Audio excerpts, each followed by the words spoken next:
రైతు భరోసా పథకం అమలుపై వ్యవసాయ శాఖ మంత్రి తుమ్మల నాగేశ్వరరావు కీలక అప్డేట్ ఇచ్చారు. ఈ పథకం అమలుకు త్వరలోని విధి విధానాలు రూపొందించనున్నట్లు వెల్లడించారు. గత ప్రభుత్వంలో మాదిరిగా కాకుండా కేవలం పంట సాగు చేసే వారికి మాత్రమే పెట్టుబడి సాయం అందజేస్తామని చెప్పారు.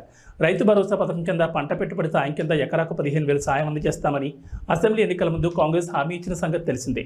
గత బీఆర్ఎస్ ప్రభుత్వం రైతు బంధు పథకం పేరుతో ఎకరాకు 10,000 సాయం అందించగా తాము అధికారంలోకి వస్తే 2 విడతల్లో 15,000 సాయం అందిస్తామన్నారు.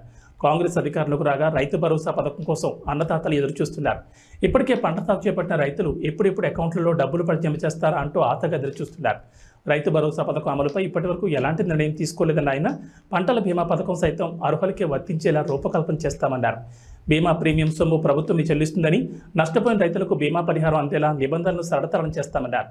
2 లక్షల చొప్పున పంట రుణాలను ఏకకాలంలో మాఫీ చేయాలని రైతులు కోరుతున్నారని తుమ్మల వెల్లడించారు. విడతల వారీగా మాఫీ చేయడం వల్ల ఆ సొమ్ము వడ్డీకే సరిపోతుందన్న భావన రైతుల్లో ఉందన్నారు. ఈ అంశంపై త్వరలోనే విధి విధానాలు రూపొందిస్తామని తుమ్మల వెల్లడించారు.